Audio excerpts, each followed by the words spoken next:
కమ్యూనిస్టులు ఎక్కడన్నా ఉద్యమాలు చేస్తే, గొరావులు చేస్తే, ప్రభుత్వాలని మెడలు వంచడానికి ఒక సీరియస్ ప్రయత్నం చేస్తే కవరేజ్ ఇద్దామని చెప్పి చాలా తపంతో ఎదురు చూస్తున్నాం. ఎక్కడ కనిపించలేదు. అది మీరు సింబాలిక్ ఉద్యమాలు, సింబాలిక్ ప్రొటెస్టులు తప్ప ఆ సీరియస్ కమిట్మెంటు ఈ తెలుగు రాష్ట్రాల్లో, ఉమ్మడి రాష్ట్రంలో నీకు విద్యుత్ ఉద్యమాన్ని ప్రొజెక్ట్ చేసింది ఇదే మీడియా.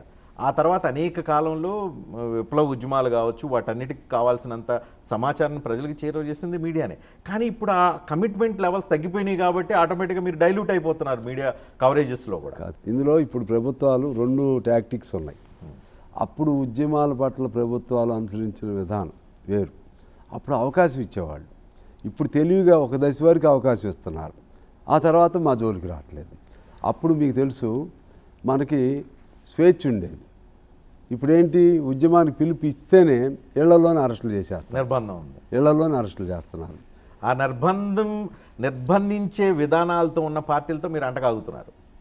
నేను అట్లా అనుకుంటే ఆ రోజులో టీడీపీతో కూడా పొత్తు కలవాల్సి వచ్చింది. అందుకే కదా ఆ రోజుల్లో టీడీపీతో కలిశారు, కాంగ్రెస్తో కలిశారు, ఎంతమందితో కలిశారు కాబట్టి రోజు రోజుకి దిగజారిపోయి ఇక్కడికి వచ్చారు. ఇప్పుడు మరింత నిర్బంధం పెరిగిపోయిన ఈ రోజుల్లో ఆ పార్టీలతో ఇంకా అంటగలుగుతున్నారు కాబట్టి ఎక్కడ కనిపించలేదు. మీరు ఏకపక్షం మమ్మల్ని అంటున్నారు. అసలు ఆ లెక్క వస్తే కాంగ్రెస్ మాతో ఎందుకు అంటకాగాలి, అప్పుడు టీడీపీ మాతో ఎందుకు అంటకాగాలి?